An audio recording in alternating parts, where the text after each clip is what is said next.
I found this fascinating document on the official FBI website, fbi.gov, and it's all about Roswell and the beginning of the UFO crash recovery program.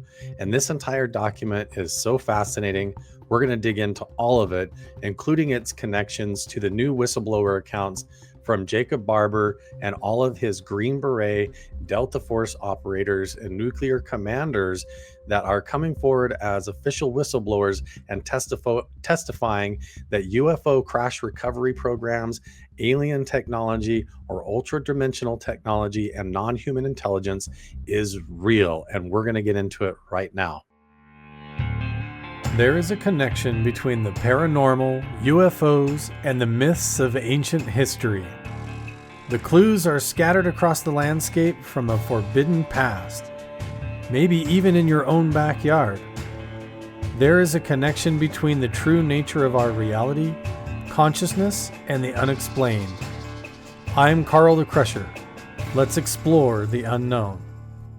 We have a lot of interesting stuff that we're going to cover right now that ties into the UFO crash recovery program. We've got these egg-shaped UFOs that are being testified by whistleblower Jacob Barber coming forward on News Nation with Ross Coulthart with all of his colleagues. And they're talking about the UFO crash recovery program, as well as their involvement with psionic assets. But before we get into that, I have a little bit of awesome news and business that I want to take care of. First of all, with the Mupas project, shout out to the Patreon team and the Inner Circle on the Crusher Crew Patreon page. We have been doing some grassroots efforts to kick off phase 2 of the Modular Unidentified Phenomena Alert System team. And this involves research with collective sensors where there's 15 different types of sensors in a cluster into one specific device. And this originated from Hal Puthoff and Dr. Jim Segala that started with phase 1 up and around Skinwalker Ranch. It's the origins of the book Skinwalkers at the Pentagon and the research behind that. And a lot of the stories and research that goes back to the Pentagon and Washington, D.C. in regards to paranormal encounters with UAP and UFO phenomena, especially the hitchhiker phenomena when it follows you home, like paranormal activity. And what these devices do, and what you're seeing on screen right now, is actually an active real-time sensor for the Mupas team that is in my kitchen, just in the other room right now. And I can go into this device and it is live tracking real-time the microwave energy right here. And this is the magnetometer readings, and this is the gyro, and this is the real-time tracking in my house. So if I have, let's say, a sleep paralysis incident or some kind of a weird out-of-body paranormal encounter in the night, or if I'm out at an ancient petroglyph site or research location, or up at Skinwalker Ranch and doing research there, and then I come home and I start to have strange dreams or an out-of-body experience, or feel like there's a shadow person in the corner of the room when I wake up at night, weird activity like that, instead of just having those encounters and wondering if I'm imagining it or just having nightmares, I can get up in the morning and actually log into the Mupas portal and look and see if there was changes in all of this different data. So look, I can even look at the environment, check all of these from temperature, pressure, humidity. There's even surroundings and infrasound. And I can change that setting and it will tell me if last night while I was asleep and had that strange abduction experience, if it actually captured the data. And you can go over to the historical account on it, change all of the different sensor data here and look at it. And you can go back an hour, 4 hours a day, or a week. And so this is actually how we're capturing the proof of paranormal activity, UFO encounters, and other phenomena like that as it interacts with you. And this has gone back to the original Stanford Research Institute studies that were conducted by astronaut from Apollo 14 mission that went to the moon, Edgar Mitchell, Hal Puthoff, Uri Geller, and all those guys that started at the Stanford Research Institute trying to study remote viewing, telepathy, and paranormal activity. And they were using magnetometers gamma sensors, microwave radiation sensors, and all that stuff. And they used to be these big old boxes and giant devices with wands and all kinds of stuff. And now Dr. Jim Segala is in charge of this project, and he has compartmentalized it all down into a small box with a touch screen, and then this website that's powered and turned on through the internet that can live track your experiences. So let's say I woke up in the middle of the night last night and had one of those abduction experiences that felt like something came and took me out of my bed, out of body, and I went on a weird experience. I can wake up in the morning and look at this data and see, oh my gosh, there actually was a big spike in the gamma radiation. I can look at that, and it will tell me if all of a sudden the gamma signal goes off the charts right at the same time as I was having that experience. And that's validating for me to know that I didn't imagine it. It actually happened. It was something real that came into my environment or into my house and affected me. Without getting into a ton of detail about that, you can go up here and you can fill out incident reports and type all these out and match all that up. And then those reports go back to Dr. Jim Segala, and you can get the help and also be a part of the Patreon team to help the research. But I have a huge announcement with all of that, which is that coming very soon, please go follow on my Patreon page, even if you sign up for free.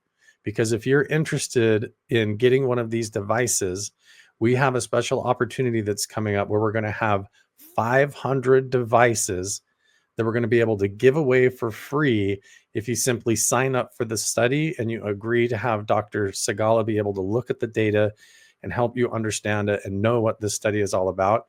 If you're going through paranormal encounters or experiences, or if you often see UFOs and have this kind of stuff, we have the opportunity for you to be able to go fill out a quick survey, and then you will actually get one of these Mupas devices sent to you for free. So stay tuned on all that.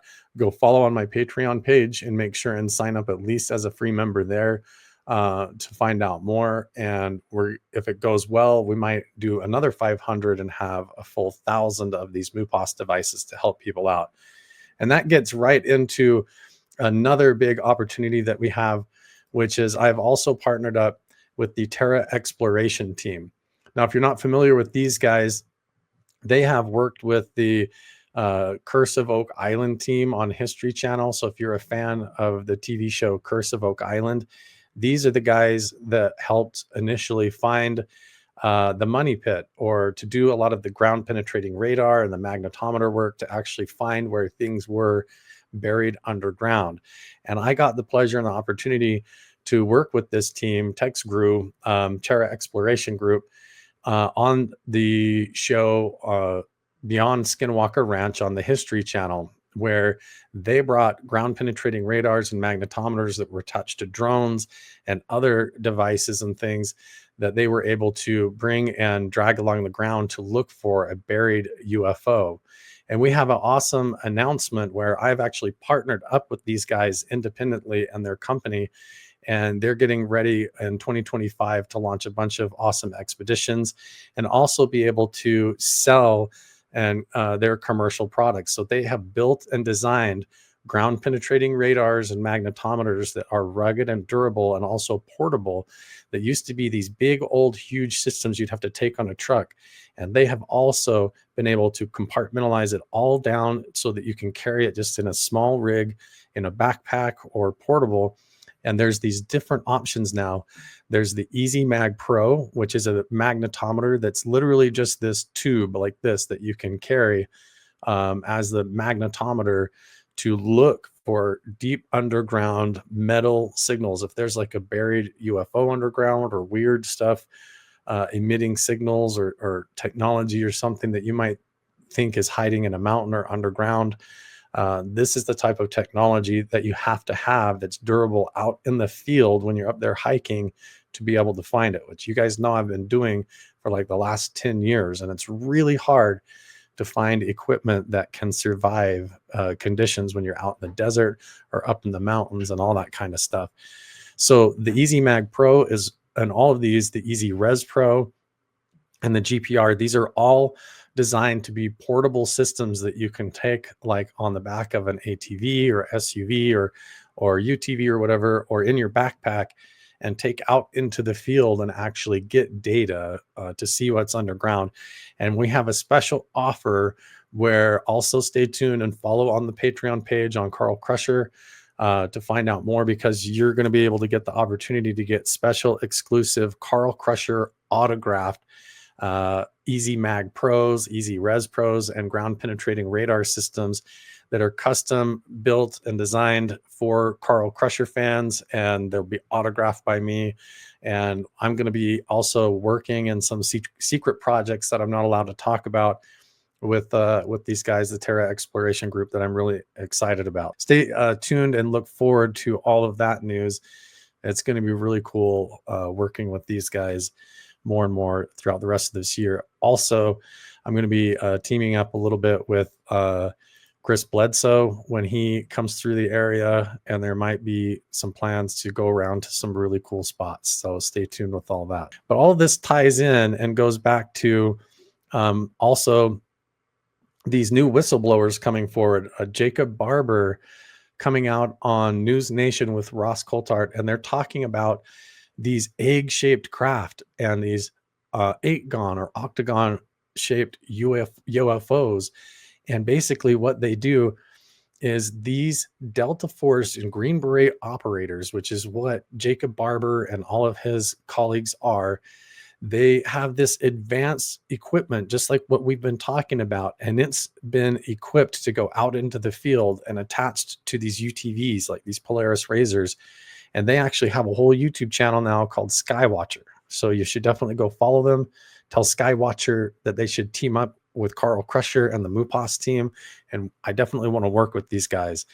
I know that Dr. Jim Segala, who built the Mupas system that I have in my house, and that you guys are going to have the opportunity to get one, that Dr. Jim Segala, immediately after the Jacob Barber interview and the whistleblower testimonies came out on News Nation, that same night that that episode was released with the egg UFO suspended from the helicopter and all of that, that same night, Dr. Jim Segala was on the interview with Ross Coulthart, helping explain how to capture the proof and how to capture the data. So I'm really excited that we have official Delta Force operators, Green Beret officials, nuclear officers, nuclear commanders, and all of these highly vetted professionals coming forward saying that they were part of these UFO crash recovery teams. And now that they're out of the program and there's new whistleblower laws to protect them, they're doing the same thing that we've been doing as the Crusher crew for the last 10 years. So they're trying to do it now independently, where they're going to go out and say, hey, we don't have to wait for the government. We don't have to wait for the Pentagon or the military or Air Force or anybody to tell us what's going on with UFOs. Anybody can get this equipment now. You can get the ground penetrating radar, the magnetometers from my other colleagues at Terra Exploration, and then you can get on the list and get one of the free Mupas devices set up to gather the data. There is going to be a monthly membership for that, because we have to run the websites and everything to run that. If you sign up for the free Mupas, there is going to be a monthly subscription, just so you know. I want to be honest. But these teams that officially come out of the government secret crash recovery programs that have seen these UFOs, have recovered the craft that are crashed on the ground, and have even collected the bodies that are coming out and saying they've seen this, they know that it's real. They are all doing the same thing that we're doing, using our own independent equipment, doing remote viewing and learning the techniques of the meditation and the telepathy to do it, and then going out in the field ourselves. And so they have started this YouTube channel called Skywatcher, and this team of former Delta Force and Green Beret guys are now working independently with all of their background experience, and now they're out of the military and out of the government contracts, and they're doing this as whistleblowers the same way that we've been trying to do it with our little backpack with night vision and thermal imagers and going out to do meditation on our own. So you've got these highly vetted professionals. There's his whole gear, his UTV and their equipment.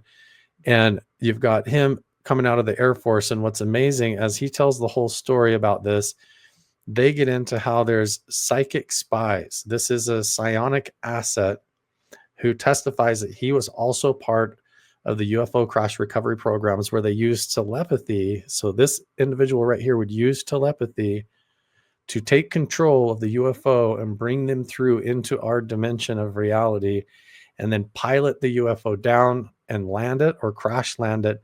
And then Jacob Barber's team would basically show up and capture the object or the craft.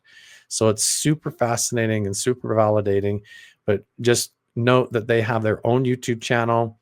You definitely need to go check this out. This is also Fred Baker is also a former Delta Force operator and highly vetted professional that said that he's been on these programs and he's worked with the psionic assets. And then right after his testimony, they get into it. Michael Batista, and he is actually tells his story. He is a Green Beret, and he was a psionic asset.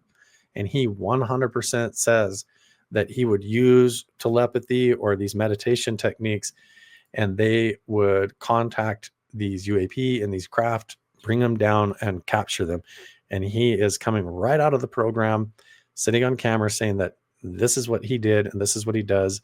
And now he's a part of this Skywatcher team doing the same thing. So really fascinating stuff. And in these testimonies, when they talk to Jacob Barber, he actually goes on and he mentions 1947 in Roswell. So this is where we're going to go ahead and get right into this. I found this FBI file, and it's on vault.fbi.gov. Literally typed in UFO and started searching for it.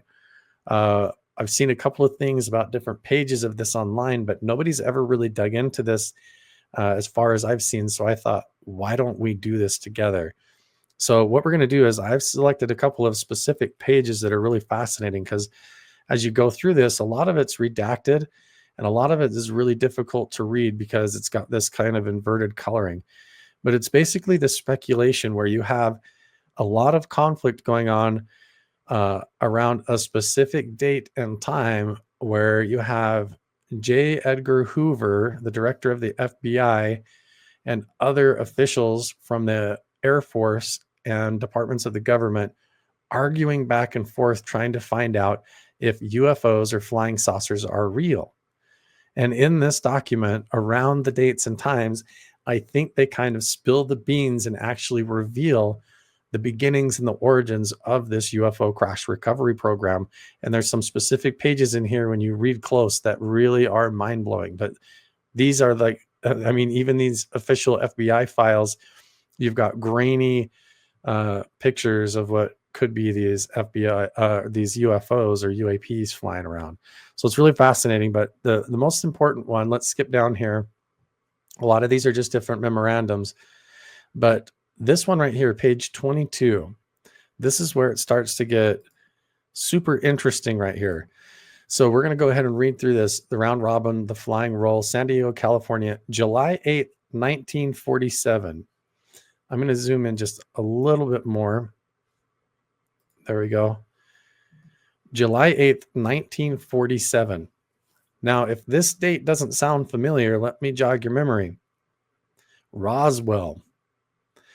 RAAF captures flying saucer on ranch in Roswell. July 8th, 1947. This is FBI record, July 8th, 1947. Or 1947. That's important. This is the same date, Roswell, New Mexico, Tuesday, July 8th, 1947.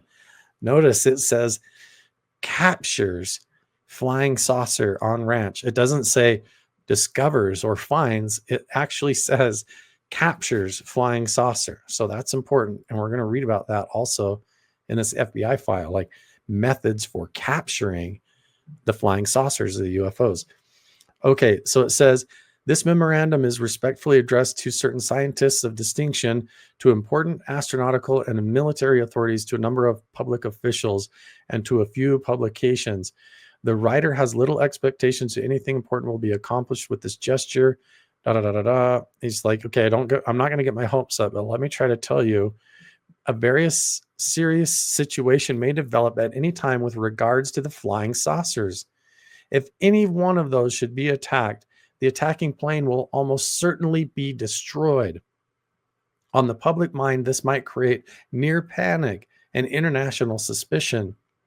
The principal data concerning these craft is now at hand and must be offered, no matter how fantastic and unintelligible. It may seem to minds not previously instructed in thinking of this type. He's right. Think of 1947, way before internet, before drone technology or any of that kind of stuff was understood at all. So this is pretty crazy. Number one, part of the disk carry crews. Others are under remote control. So they're talking about drone technology or non-human piloted. They have crews and others are remote controlled. And remember, this is Tuesday, the same date, July 8th, 1947 is the Roswell crash. 2, their mission is peaceful. The visitors contemplate getting on this planet. 3, these visitors are human-like, but much larger in size. That's the opposite of a lot of stories that we hear, right? Number 4, they are not excarnate Earth people, but come from their own world. Okay, now this is where it gets super weird. Okay, they come from their own world. They do not come from any planet, as we use this word, but from an etheric planet, which interpretates with our own and is not perceptible to us. So he's talking about an overlapping plane or an overlapping planet that is invisible to us. And they exist in that etheric planet or etheric realm. Okay, so they're trying to describe like a parallel dimension alongside of us. It says, so they do not come from any planet as we use this word, but from an etheric planet which interpretates with our own and is not perceptible to us, like an overlapping reality. The bodies of the visitors and the craft also automatically materialize on entering the vibratory rate of our dense matter. And then he references apports. Apports are like literally manifestations out of thin air. So like something that just like appears from nowhere and then is a real physical thing you can pick up. That's what an apport is. And you remember, we've got Jacob Barber and these whistleblowers coming out of Delta Force and Green Berets from the crash recovery teams saying that these UFOs, that they've seen them come right out of the mountain, like they just manifest out of the mountain or out of thin air, and then they become a physical thing. The psionic asset, the psychic asset as a part of the team, uses telepathy to take control of the craft, and then they bring them down and actually capture them and try to reverse engineer them. Okay, so it's like, it says the bodies of the visitors and the craft also automatically materialize on entering the vibratory rate of our dense matter. So it's like they enter through a vibration, like they materialize into our plane of reality through vibration. The discs possess a type of radiant energy or array which will easily disintegrate any attacking ship. They re-enter the etheric at will and so simply disappear from our vision without a trace. So they just dematerialize and disappear from our perception back into their reality. The region from which they come is not the astral plane, but corresponds to the locus or talus. Students of esoteric matter will understand these terms. The locus and the talus, these are terms in Hinduism that have to do with parallel or eggshell or like layers of an onion, like a Russian nesting doll, planes of existence. Okay, and there's supposed to be 7, I believe, or 14 altogether. There's the locus and the talus. Okay, and they're represented like these different planes of reality that are nested together. And you have the higher 7 locus right here. I'm not even going to attempt to say those names. The higher 7 locus and the lower 7. So there's 14. And we've talked about this in depictions of ancient petroglyphs at Magic Mesa and other sites where even ancient Anasazi and the Paiute and Pueblo would carve petroglyphs depicting 7 kingdoms of the heavens and how the lower kingdoms are disorganized, and that's where we are. But there's other beings in the other kingdoms. So super fascinating that you have them referring to these 14 or the 7 higher and 7 lower dimensions of reality.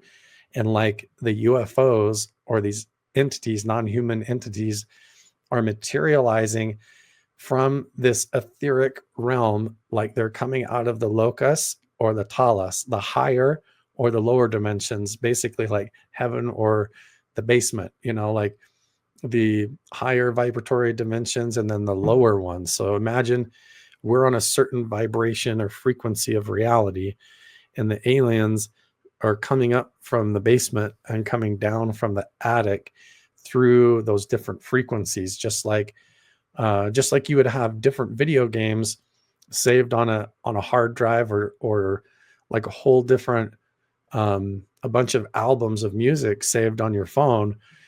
All those different layers of different music or all the different movies, they exist together as the same energy, but they're just divided by different frequencies. And so you listen to one at a time. But these entities apparently come through these etheric layers from the locus and the talus, just like ancient Hinduism has talked about for over 3,000 years. So pretty fascinating. It says, this is another really interesting part that I think is critical. They probably cannot be reached by radio, but probably can be by radar.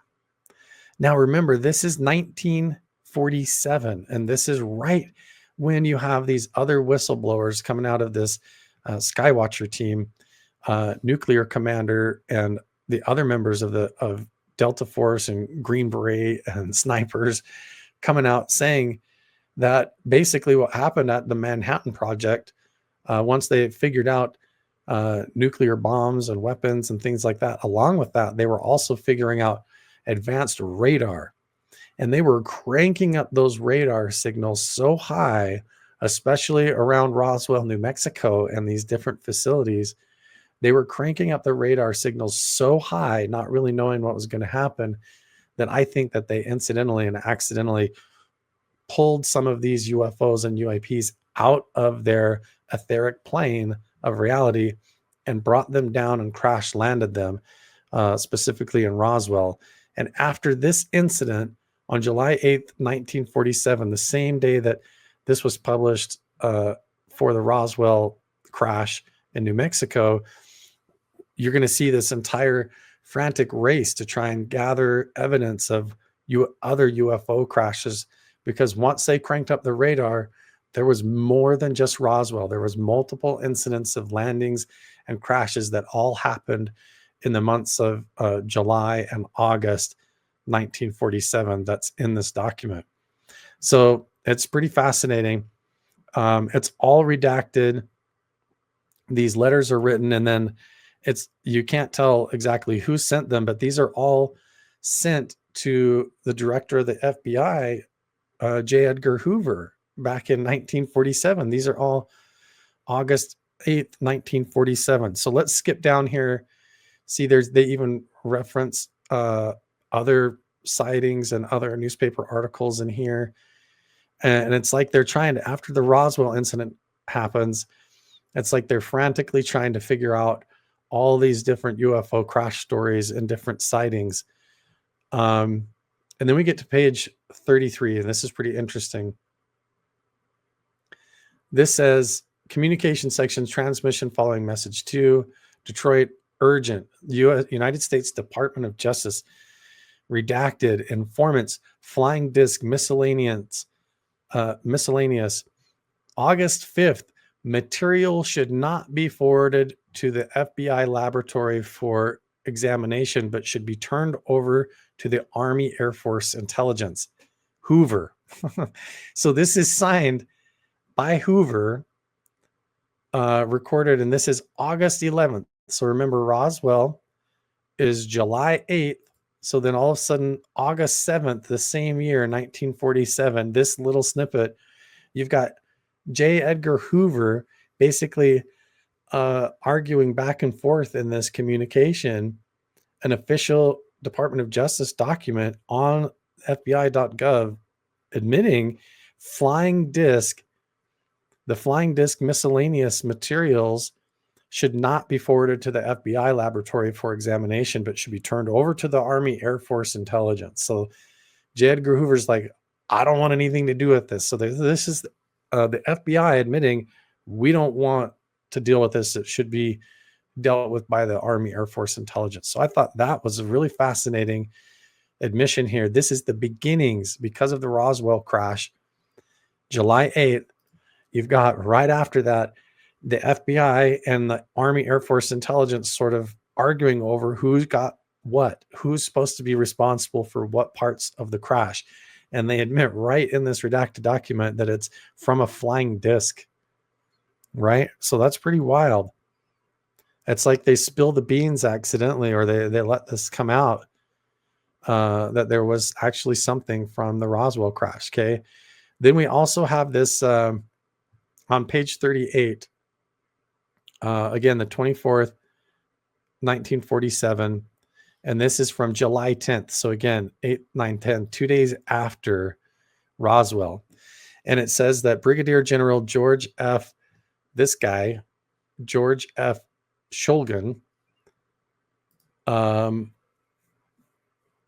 of the Army Air Corps Intelligence requested the Bureau cooperate with the Army Corps Intelligence in connection with the above captioned matter. The director noted on the reference memorandum, I would do it, but before agreeing to it, we must insist upon full access to the discs recovered. For instance, in the LA case, the IA or LA, I can't read that quite right, case, the Army grabbed it and would not let us have it for the cursory examination. So here you've got George Francis Shulgin saying, hey, the Army took the disc and all that stuff and wouldn't let us have it. So just before that, you've got the FBI, J. Edgar Hoover, saying it shouldn't be given to the FBI for examination, the disc, the flying disc. It should go to the United States Air Force. And who's in charge of the Air Force at that time over that department? This guy, Brigadier General George Francis Shulgin. So while he's in charge, he says, even though I agree that we should have full access to the discs recovered, but the Army's coming and taking it and won't let us look at it. And so he's like saying, I don't even know how much of this is a hoax because they won't even let me see it. So he's in charge of major parts of the Air Force.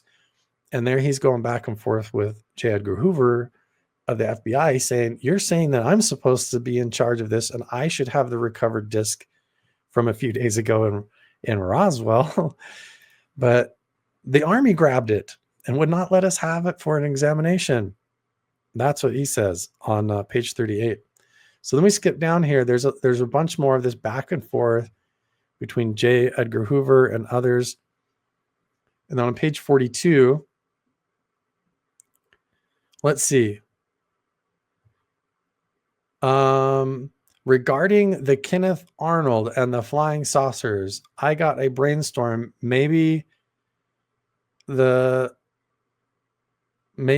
is someone that is manufacturing a contraption that could be sent up by remote control, and could be used against us. So this is an interesting document, page 42. This is sent to J. Edgar Hoover. It's redacted who sent this. I'm not exactly sure, but they're like speculating all the way back to J. Edgar Hoover. Like, they don't even know, are these things remote control or what? Like, how come some of the time there's not even anybody inside, right? Okay, so then you should definitely go check this document out. We go down to page 53. Here we go. I took a couple notes here. Okay, there's another incident. So this is July 18th. Remember, Roswell is July 8th. So 10 days later. So imagine this. You've got the FBI hears about Roswell. Some of the crash debris is going to come to them for examination. And he replies and says, J. Edgar Hoover says, no, it should go to the Air Force. And then George Shulgin of the Air Force, he says, the Army took it. I agree, we should have it, but it's not with us. Somebody else came and took it. Okay. And so what happens is this whole investigation of the FBI of what crashes occurred, what other flying discs, what's real, how many of them are hoaxes, who has the crash recovered material now. And you see all of these memos and this correspondence to J. Edgar Hoover and back and forth. And a lot of it's redacted between the months of July and August 1947, right when Roswell happened. So it's like there was more than one incident. But this says metal fragments observed at West Ridge, New Hampshire, July 7, 1947. Oh, July 7th. So this is the day before, July 7th. So like the same day, basically. Okay, security officer, MIT, Cambridge, Massachusetts, advises that today he was in contact with one of the West Ridge, retired, advises approximately 3 p.m. on July 7th. So they're trying to say what else happened on the date of Roswell? Was it just Roswell or where else? So this is, he says, several people sitting on the porch on the lawn, redacted in West Ridge, New Hampshire, which came out of smoke on inspection, disclosed small burning spots about the size of 1/2 inch in diameter on the green lawn. Both sides of the road circle approximately 200 feet in diameter. Little blazes had started in the fire. Is called. There's apparently caused by metallic fragments which were turned over to so and such of MIT. So they're like recovering material that basically fell out of the sky and crashed that was burning on the ground in New Hampshire. So there's the beginnings of them forming together these anomalous crash recovery reports. And there's several of them in here.